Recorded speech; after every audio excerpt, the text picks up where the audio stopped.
I never thought I'd go to war with a homeowners association, but sometimes life takes you places you never expected.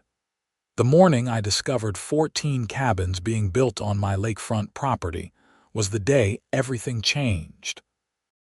I'd inherited 50 acres of pristine lakefront land from my grandfather in Lake Arrowhead, California, and now I was watching as bulldozers carved up the shoreline I'd loved since childhood.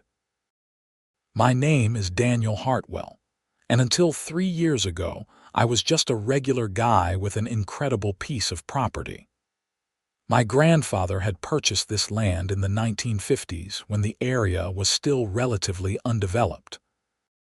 The property stretched along the eastern shore of Lake Arrowhead, with about half a mile of lakefront access. Most of it was wooded, with tall pines and spectacular views of the water. I'd grown up visiting this place every summer, fishing with my grandfather and swimming in the crystal-clear water.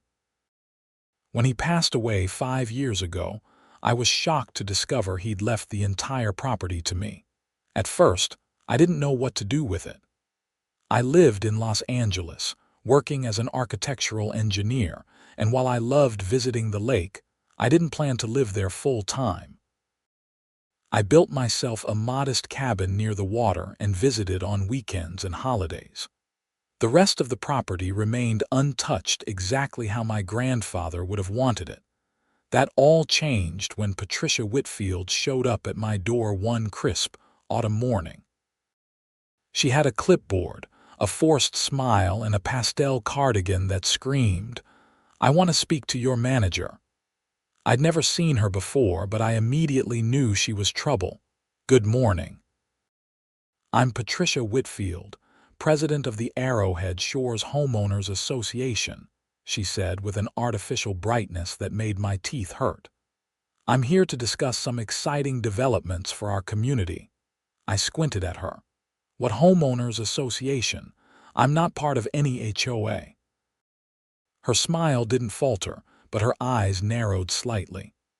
"Well, Mr. Hartwell, actually you are. Your property falls within our jurisdiction according to the county land records." I invited her inside, mostly because it was cold, and I wanted to see what documentation she had. As we sat at my kitchen table, she laid out a stack of papers, pointing to maps and property lines and legal jargon that made my head spin.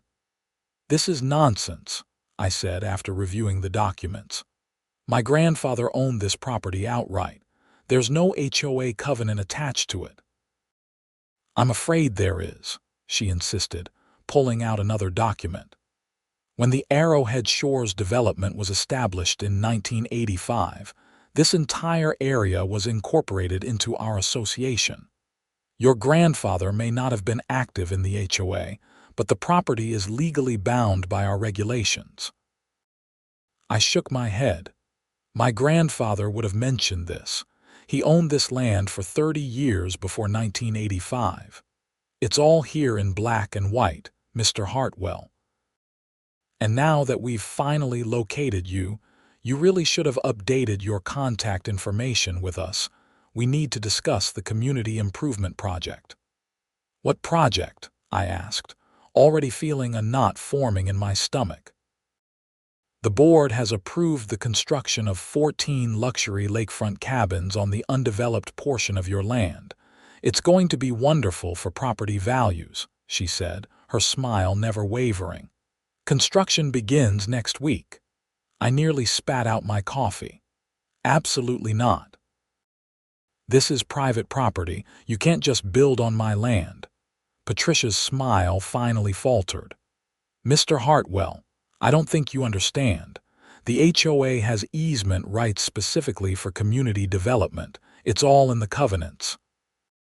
We've already contracted with Lakeside Development Corporation. The cabins will be rented to vacationers, and the proceeds will benefit the entire community." I stood up, my patience gone. "Get out, now, and take your fake documents with you. If anyone tries to build on my land, I'll have them arrested for trespassing." Patricia gathered her papers, her face flushed with anger. You'll be hearing from our attorneys, Mr. Hartwell. The HOA board doesn't take kindly to uncooperative members. After she left, I called my friend Nathan Evans, who happened to be a real estate attorney. I scanned and sent him all the property documents I had from my grandfather's estate. "Tell me if there's any chance this HOA claim is legitimate," I said. 2 days later, I received the worst news possible. Nathan called to confirm that, indeed, there was a clause in the property deed that subjected the land to HOA regulations. When the Arrowhead Shores development was established in 1985, the county had rezoned the entire area. My grandfather had fought it at the time, but ultimately the courts sided with the developers. He'd been so bitter about it that he never mentioned it to me or anyone else in the family. "The easement rights are real, Dan," Nathan said, "but there are limits to what they can do. Let me look deeper into this." I thanked him, hung up, and stared out at my beautiful lakefront, trying to imagine it dotted with rental cabins and tourists. The very thought made me sick. The following Monday, I was awakened at 7 a.m. by the sound of heavy machinery. I rushed outside in my pajamas to find 3 bulldozers, 2 dump trucks, and a team of construction workers already clearing trees near the shoreline. A man in a hard hat approached me. "Morning, sir. You might want to step back. We've got a lot of work to do today." Stop right now," I yelled. "This is private property." The man looked confused. "We have permits, sir. Arrowhead Shores HOA contracted us, all legal and above board." I ran back inside and called the sheriff's department, then Nathan. While waiting for help to arrive, I confronted the construction foreman and demanded to see their permits. Sure enough, they had county-approved building permits with Patricia Whitfield's signature on them. When Deputy Rodriguez arrived, I explained the situation. He reviewed the permits and shook his head.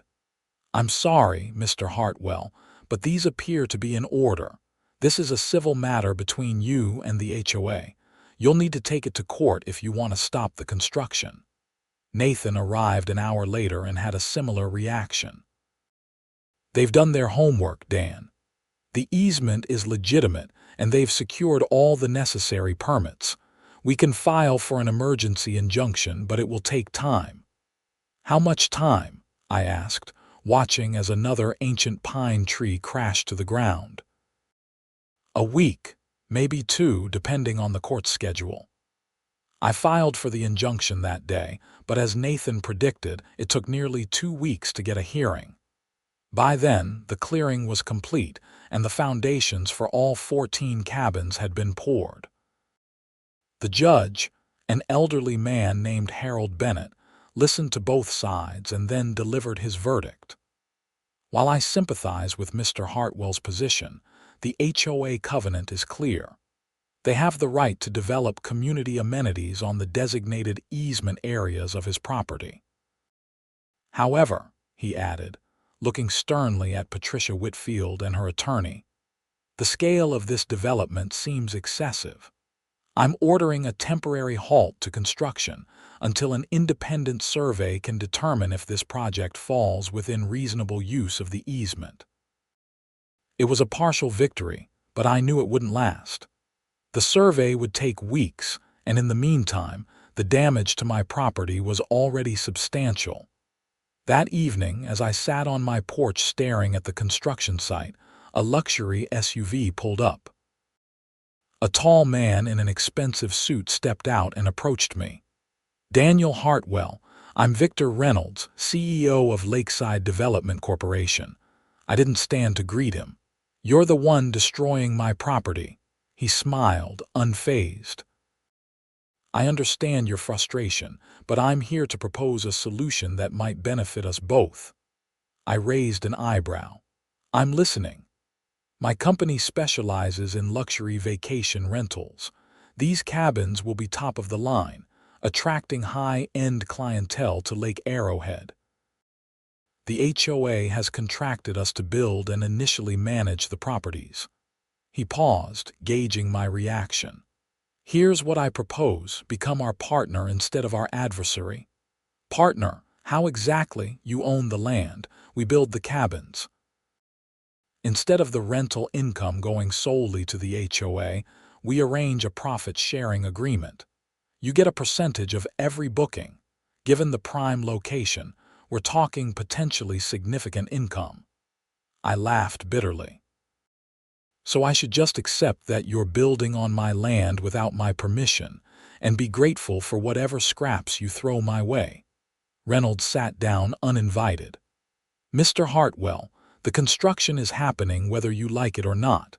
The courts have made that clear. You can continue fighting and get nothing, or you can work with us and turn this into a profitable venture. Your choice. I stared at him for a long moment. What kind of percentage are we talking about?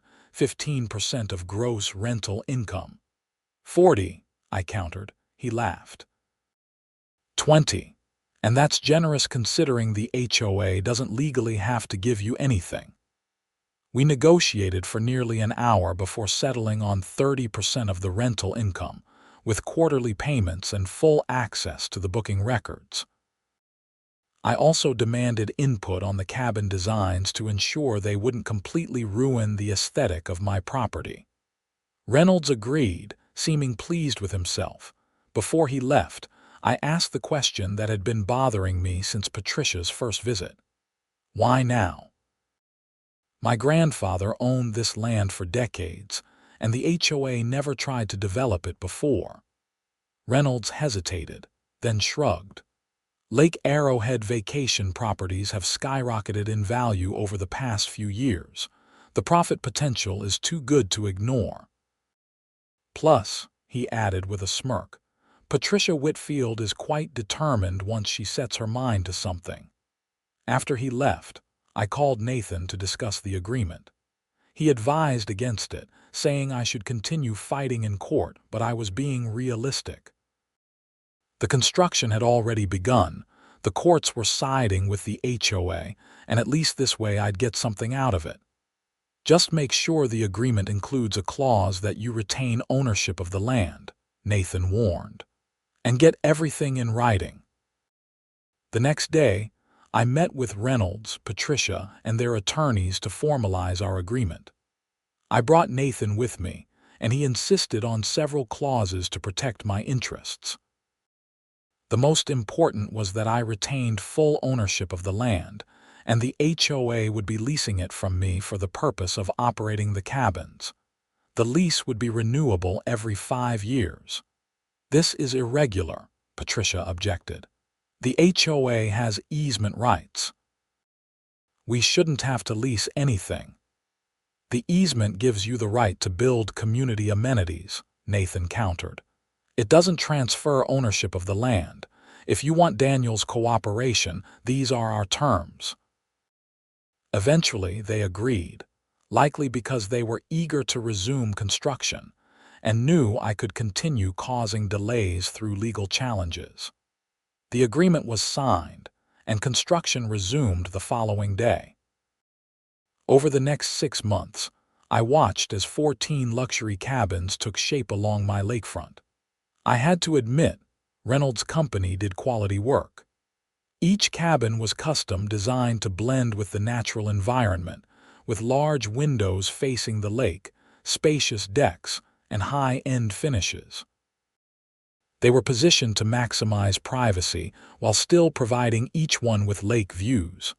As per our agreement, I had input on the designs. I insisted on preserving as many trees as possible and maintaining a natural path along the shoreline so that the cabins wouldn't completely obstruct access to the lake. The construction crews were surprisingly respectful of my requests, probably because Reynolds had instructed them to keep me happy. Patricia, however, was a constant thorn in my side. She visited the construction site almost daily, often making demands that contradicted my input. She wanted brighter exterior lights. I preferred minimal lighting to preserve the natural darkness for stargazing. She argued for wider clearing around each cabin. I wanted to maintain as much of the forest as possible. Every decision became a battle. "Mr. Hartwell," she said during one particularly heated disagreement about landscaping, "you seem to forget that these cabins are HOA property. Your input is a courtesy, not a requirement. And you seem to forget that this is still my land," I replied. "Our agreement gives me specific rights regarding the environmental impact of this project." She walked away muttering something about difficult people, but I stood my ground. This was still my family's legacy, even if parts of it were now dotted with rental cabins. In the spring, construction was completed, and the cabins were ready for occupancy. Reynolds' company had already started marketing them as Arrowhead Cove luxury retreats, and bookings were rolling in for the summer season. The HOA had formed a special committee to oversee the properties, with Patricia naturally appointing herself as chairperson. The first group of renters arrived Memorial Day weekend. From my cabin, I could see families unloading SUVs packed with luggage and recreation equipment. Children raced toward the water while parents called after them to be careful. Despite my initial resistance, there was something heartwarming about seeing people enjoying the beauty of the lake that I'd loved all my life. My peaceful observation was interrupted by a knock at my door. It was Patricia, accompanied by a middle-aged couple I didn't recognize. "Mr. Hartwell," she said with her practiced smile, "I'd like you to meet Harold and Nancy Ellis.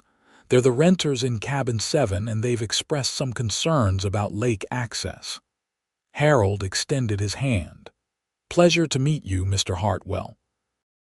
We were just wondering if there's a dock or boat launch we can use. We brought our kayaks." Before I could answer, Patricia jumped in.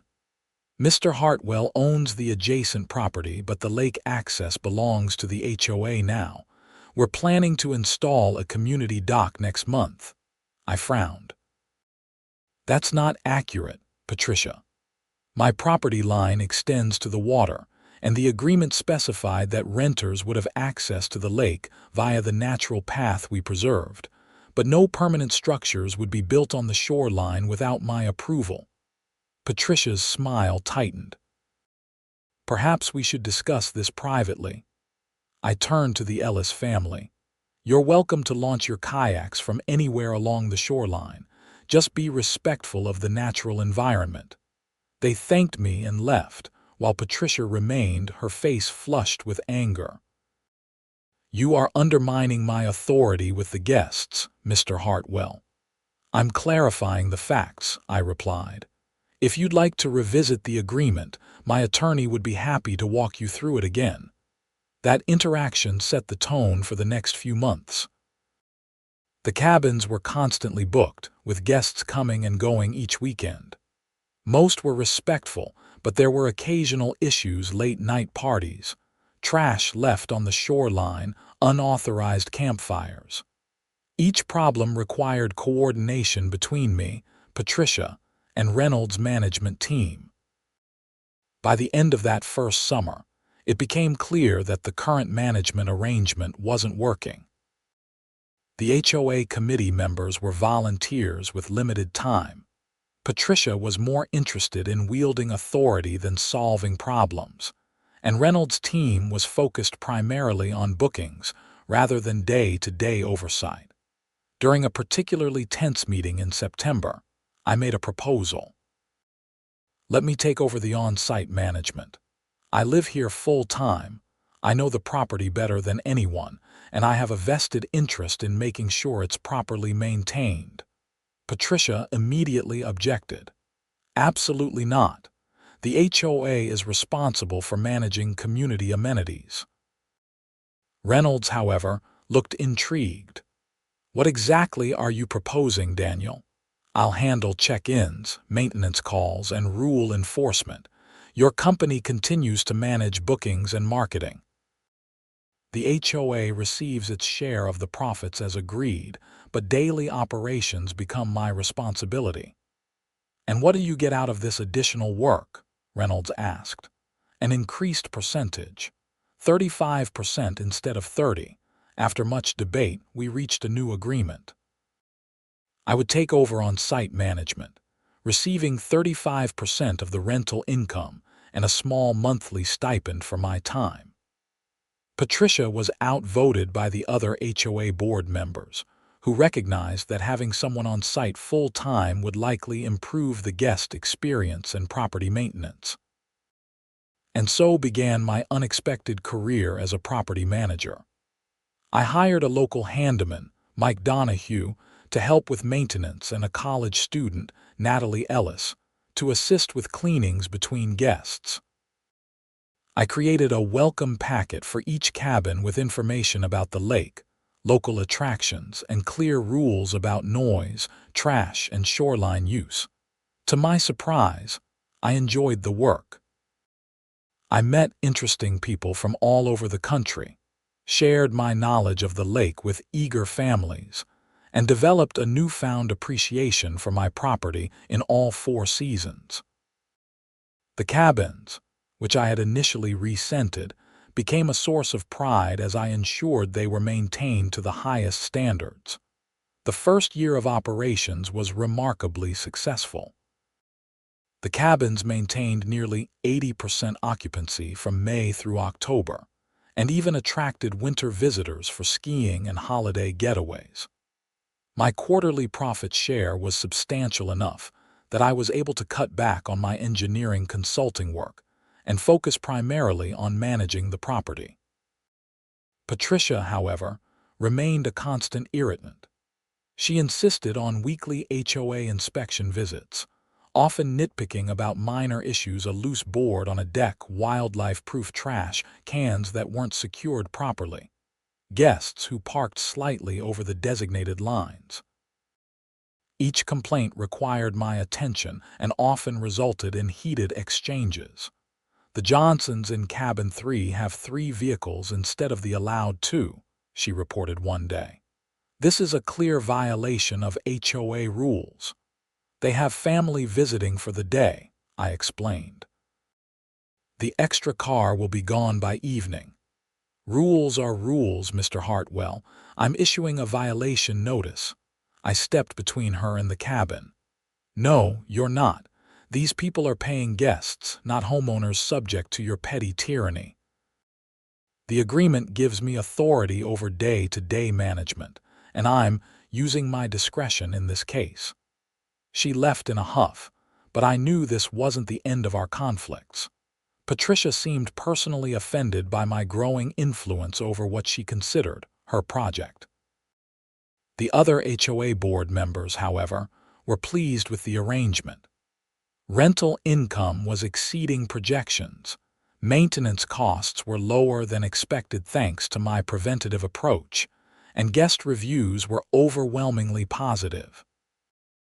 As the second year of operations began, I noticed something concerning. The quarterly financial reports from the HOA showed discrepancies between the booking revenue reported by Reynolds' company and the amounts being distributed to stakeholders. The differences were small enough that they might have been overlooked, a few $100 here, 1,000 there, but they were consistent. I arranged a private meeting with Reynolds to discuss my findings. He reviewed the documents I'd prepared and frowned. "This is concerning. Let me look into it." A week later, he returned with troubling news. "It appears that certain funds are being diverted before the official distribution. Patricia has established a separate community improvement fund that skims 5% off the top of all rental income." "Is that legal under our agreement?" I asked. Reynolds shook his head. "No, all financial arrangements were clearly outlined. This fund wasn't disclosed to any of us." I brought the issue to the HOA board's attention at their next meeting. Most members were shocked and demanded an explanation from Patricia. "The improvement fund is for future enhancements to the cabin area," she insisted. "New landscaping, better signage, possibly a small clubhouse. It's all for the benefit of the community." Any such fund should have been approved by the full board and disclosed to all parties, argued board member Frank Williams. This looks like misappropriation of funds, Patricia. The board voted to suspend Patricia from her position as chair of the cabin committee pending a full audit of the accounts. She stormed out of the meeting, threatening legal action against everyone involved. The audit confirmed our suspicions over $75,000 had been diverted to the unauthorized fund over the past year, with documentation showing Patricia as the sole signatory on the account. The HOA board faced a difficult decision. Reporting Patricia to the authorities would mean publicly acknowledging that their organization had failed to provide proper oversight. It might also jeopardize the cabin rental operation if potential guests heard about financial improprieties. After much deliberation, they chose to handle it internally. Patricia was removed from the board entirely, required to repay the diverted funds, and the HOA implemented stricter financial controls. I felt vindicated but also concerned. Patricia's behavior had revealed just how vulnerable my position was. The HOA had significant control over property that had been in my family for generations. If one person could embezzle funds, what other abuses might occur in the future? That summer, the second year of cabin operations, I began researching HOA regulations and property law more thoroughly, consulting regularly with Nathan about my options. The easement rights were real, but they weren't unlimited. There had to be a way to regain fuller control of my property. Meanwhile, the cabin business continued to thrive. Word had spread about our beautiful lakefront retreats, and we were now booking months in advance. My management approach was working well, and even Reynolds had acknowledged that the property was performing better than any of their other vacation rental projects. With Patricia gone from the board, my relationship with the HOA improved significantly. The new chairperson, Diana Reynolds, no relation to Victor, was reasonable and focused on mutual benefits rather than control. We established a more collaborative approach to decision-making about the cabins, with regular meetings to address any issues that arose. As the third year of operations approached, I had developed a plan. Nathan had discovered a potential loophole in the original easement agreement. The HOA's rights extended only to community amenities that benefit the neighborhood as a whole. If the cabins could be shown to primarily benefit outside visitors rather than community members, there might be grounds to challenge the easement. It's not a guaranteed win, Nathan warned, but it's a solid legal argument. The data shows that less than 2% of cabin rentals have gone to HOA members or their guests. The vast majority are outsiders with no connection to the community. How do we proceed? I asked. We need to document everything for at least another full year. Gather booking data, track HOA member usage, collect evidence that the current operation doesn't align with the original intent of the easement. And so I continued managing the cabins while meticulously documenting every rental. I created spreadsheets tracking guest origins, length of stay, and any connections to the Arrowhead Shores community. I recorded all maintenance expenses, HOA board decisions regarding the properties, and any complaints from permanent residents about the increased traffic and activity from visitors. The cabins had now been operating for nearly 3 years, and they'd become a significant source of income for all parties involved. My 35% share of the rental revenue had allowed me to completely stop my engineering work and focus exclusively on property management. The HOA was using its portion to fund other community projects. Reynolds' company was earning both management fees and its percentage of rental income. Everyone had a vested interest in maintaining the status quo, which made what I was planning all the more risky. In January of the third year, the HOA held its annual meeting to discuss the cabin project among other community matters. I attended as a property owner and as the on-site manager. Deanna presented the annual financial report, which showed record profits from the cabin rentals.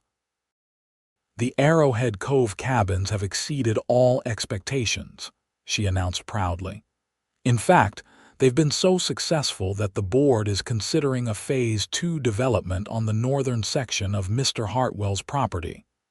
I sat up straighter. Excuse me. This is the first I'm hearing of any Phase 2. Diana looked uncomfortable. It's just in the preliminary discussion stage. We would of course consult with you before moving forward. There will be no Phase 2, I said firmly. The current development already stretches the limits of what's reasonable under the easement agreement. Board member George Peterson spoke up. With all due respect, Mr. Hartwell, the HOA has the right to develop community amenities on the easement portions of your property. The success of the current cabins proves that this type of development benefits everyone. Actually, I countered, I've been tracking the data carefully. These cabins primarily serve outside visitors, not community members. Less than 2% of rentals have gone to HOA members or their guests over the past 3 years. This raises serious questions about whether the current use even qualifies under the terms of the easement. A murmur went through the room. Deanna attempted to regain control of the meeting. This isn't the appropriate forum for legal discussions. Perhaps we should table this topic for now. I agreed, but the seed had been planted. After the meeting, several board members approached me privately to discuss my concerns. Most seemed genuinely surprised by the statistics I'd presented. They'd assumed the cabins were being used more frequently by community members.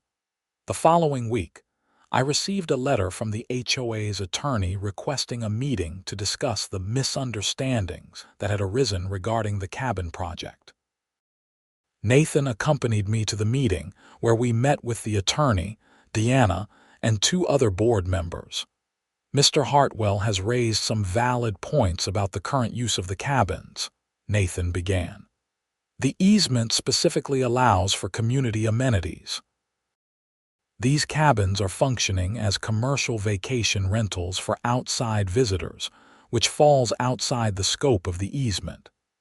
The HOA attorney disagreed. The community benefits through the revenue generated, which funds other HOA projects. That satisfies the requirement.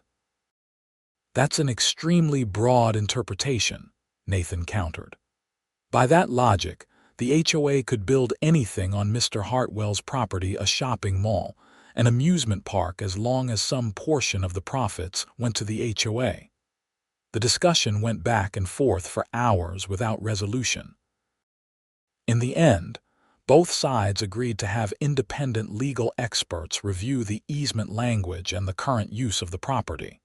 While this legal battle was brewing, I continued managing the cabins. Spring arrived, bringing the first wave of weekend visitors eager to enjoy the lake. I maintained my professional approach, ensuring that guests had positive experiences regardless of the uncertainty about the future of the cabins. In May, we received the opinions from the independent legal experts. One sided with the HOA, arguing that the economic benefit to the community was sufficient to justify the cabins under the easement. The other agreed with my position, stating that community amenities implied facilities primarily used by community members, not commercial rental properties. With no clear consensus, both sides prepared for a potential court battle. Nathan filed a formal challenge to the HOA's interpretation of the easement, and we awaited a court date. In the meantime, I had been quietly developing another strategy. Over the 3 years of managing the cabins, I had built relationships with many repeat guests. Several had expressed interest in purchasing vacation homes in the area if anything became available. I began discussing with Nathan the possibility of converting the cabin operation from short-term rentals to long-term leases, which would give me more stability and potentially strengthen my legal position. The opportunity to implement this plan came sooner than expected. In July, Victor Reynolds contacted me with troubling news. Lakeside Development is being acquired by a larger company. The new owners are reviewing all current contracts, and they've flagged our arrangement with the HOA as problematic. Problematic how? I asked. They don't like the profit-sharing structure or the divided management responsibilities. They prefer cleaner arrangements where they have full control of properties they manage. This was potentially disastrous for the HOA, which had come to depend on the cabin rental income. For me, however, it presented an opportunity. What happens if Lakeside pulls out of the management contract? Reynolds sighed. The HOA would need to find another management company quickly or take over operations themselves. Given their limited resources, I don't see how they could maintain the current level of service and bookings. I thanked him for the heads up and immediately called Nathan to discuss our options. "This is the opening we've been waiting for," he said. "If Reynolds' company pulls out, the HOA will be in a vulnerable position." The HOA board called an emergency meeting when they received official notice that Lakeside Development would be terminating their management contract in 30 days. Diana looked panicked as she addressed the members. "We need to find another management company immediately. The cabins are fully booked through the end of October, and we can't afford to cancel reservations or provide substandard service." I raised my hand. "I have a proposal." All eyes turned to me. "Go ahead, Mr. Hartwell," Deanna said cautiously. "I'll take over full management of the cabins. No outside company needed. I already handle the day-to-day operations, and I can easily expand my role to include the marketing and booking functions that Lakeside currently manages." Board member Frank Williams looked skeptical. "And what would the financial arrangement be under this new structure?" "I'll pay the HOA a fixed annual lease amount for the use of the cabins, let's say $150,000 per year. That gives you a guaranteed income without any of the risks or responsibilities of operation. All profits above that amount would be mine, and I would cover all operational costs and maintenance." Diana frowned. "That's considerably less than what we're currently receiving from our percentage of the rental income." "It's also guaranteed," I pointed out. "No seasonal fluctuations, no dependence on occupancy rates or rental prices. And considering the ongoing legal questions about the easement, this would resolve our dispute without costly litigation." The board requested time to consider my proposal, and I left them to their deliberations. Nathan was waiting outside. "How did they react?" he asked. "They're discussing it now. I think they're tempted by the guaranteed income and the elimination of management headaches."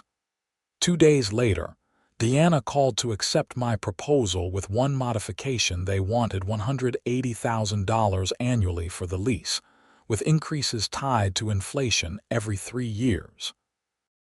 I agreed, and we began drafting the new agreement. The transition was relatively smooth. I hired 2 additional staff members to help with the expanded responsibilities and implemented a new online booking system. Most guests never noticed the change in management, and the cabins continued to operate at near full occupancy through the summer and fall. What the HOA didn't know was that I had begun quietly implementing Phase 2 of my plan. As each guest checked out, I approached them with a special offer: the opportunity to convert their short-term rental into a 1-year lease at an attractive monthly rate. For frequent visitors who already loved the location, this was an appealing proposition. They would have guaranteed access to their favorite cabin without the hassle and expense of booking multiple short trips. By the end of the summer, I had converted 8 of the 14 cabins to annual leases.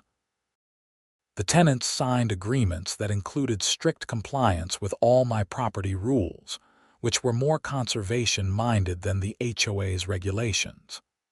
I ensured that each lease included clear language acknowledging that they were renting from me personally, not from the HOA. The HOA remained unaware of these changes. As far as they knew, I was continuing to operate the cabins as short-term vacation rentals. The quarterly reports I provided showed overall revenue but didn't break down the source short-term versus long-term rentals. Since I was paying them the agreed-upon lease amount regardless of how I used the cabins, they had no reason to inquire further. By December, all 14 cabins had been converted to annual leases. My income was now more stable, though potentially lower than what I might have earned from premium short-term vacation rates. The trade-off was worth it for what would come next. In January, exactly 3 years after the cabins had first opened for business, I attended the HOA's annual meeting. During the open discussion period, I stood to address the board. I'd like to inform the board that I will not be renewing the cabin lease agreement when it expires next month. Diana looked shocked. What? But the arrangement has been working well for everyone. I've decided to take a different approach to my property management, I explained calmly. As of March 1st, the HOA's rights to operate rental cabins on my land will end. Board member George Peterson sputtered, "You can't do that. We have an easement." The easement allows for community amenities, I agreed. But as we've established through 3 years of documented usage, these cabins primarily serve outside visitors, not community members. They don't qualify as community amenities under the terms of the easement. But what about the current bookings? Deanna asked. We have reservations through the summer. There are no current bookings, I revealed. All 14 cabins are currently occupied by long-term tenants who have leases directly with me, not with the HOA. The room erupted in angry shouts and confused questions. Nathan, who was sitting beside me, stood to address the chaos. My client has acted entirely within his rights. The agreement you signed last year gave him full management authority over the cabins, including the right to determine the rental structure. Nothing in that agreement prohibited him from converting to long-term leases. This is outrageous, George shouted. We'll take legal action immediately. You're welcome to try, Nathan replied calmly. But I should remind you that we already have a strong legal argument that the current use of the cabins falls outside the scope of the easement. Additionally, attacking Mr. Hartwell's right to lease his own property to long-term tenants would put you in a very unfavorable light with the court. The meeting dissolved into heated arguments and whispered consultations. I left knowing that I had successfully reclaimed control of my property, while still honoring the existing agreement until its expiration. Over the next month, the HOA made several attempts to reverse my decision. They offered to increase the lease payment, to modify the terms of our agreement, even to purchase the cabins outright, though they remained on my land. I declined all offers. When March 1st arrived, I met with Deanna and the HOA's attorney to formally terminate our agreement. The cabins will remain on my property, occupied by my tenants, I explained. The HOA no longer has any rights to them or any claim to income derived from them. This feels like a betrayal, Daniel, Deanna said sadly. We thought we had a partnership. A partnership implies mutual respect and consent, I replied. The HOA built these cabins on my land without my initial consent, based on a questionable interpretation of an easement that my grandfather fought against. I've simply found a legal way to regain control of what should have been mine all along. The HOA filed a lawsuit the following week, challenging my right to evict them from the cabin operation. The case dragged on for several months, but ultimately the judge ruled in my favor. The easement did allow for community amenities, but the HOA had failed to demonstrate that the cabins primarily benefited community members. My conversion to long-term leases was deemed a legitimate business decision within my rights as the property owner. As a final concession to community relations, I offered the HOA members priority whenever a cabin lease became available, as well as discounted short-term rentals during any vacancy periods.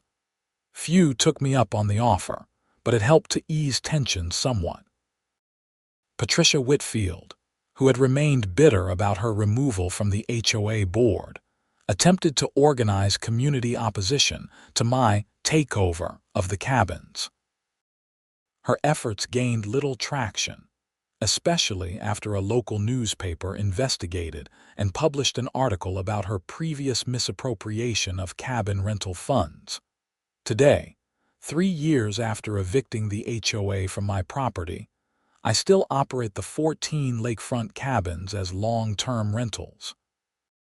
Most of my original tenants have stayed, creating a small community of lake enthusiasts who respect the natural environment and follow my conservation-minded rules. I've used some of the rental income to restore the portions of the shoreline that were damaged during the original construction, planting native trees and creating wildlife habitats. My relationship with the HOA remains cool but professional. They've moved on to other projects, though none as ambitious as the cabin development. Deanna stepped down as chairperson last year, replaced by a younger resident who seems more focused on traditional HOA concerns like community gardens and road maintenance. Sometimes, as I walk along the shoreline at sunset, I reflect on the strange journey that brought me here. The cabins that I once resented have become a source of sustainable income and have allowed me to connect with people who share my love for this beautiful place. I've even become friends with several of my tenants, joining them for fishing trips or evening bonfires by the lake. My grandfather would be proud. I think not of the cabins themselves, but of how I fought to maintain control of our family legacy. The land remains ours as he intended, even if parts of it have transformed in ways he never imagined. The irony isn't lost on me. The HOA built 14 cabins on my lakefront without my permission. I collected rent for 3 years, learning the business and building relationships with guests. Then I evicted everyone, not the tenants, but the HOA itself, reclaiming full control of my property while maintaining the income stream they had created. Sometimes the best revenge isn't dramatic or immediate. Sometimes it's patient, strategic, and ultimately more satisfying than any quick victory could ever be. The lake will be here long after all of us are gone, but for now, it belongs to me again just as my grandfather always intended.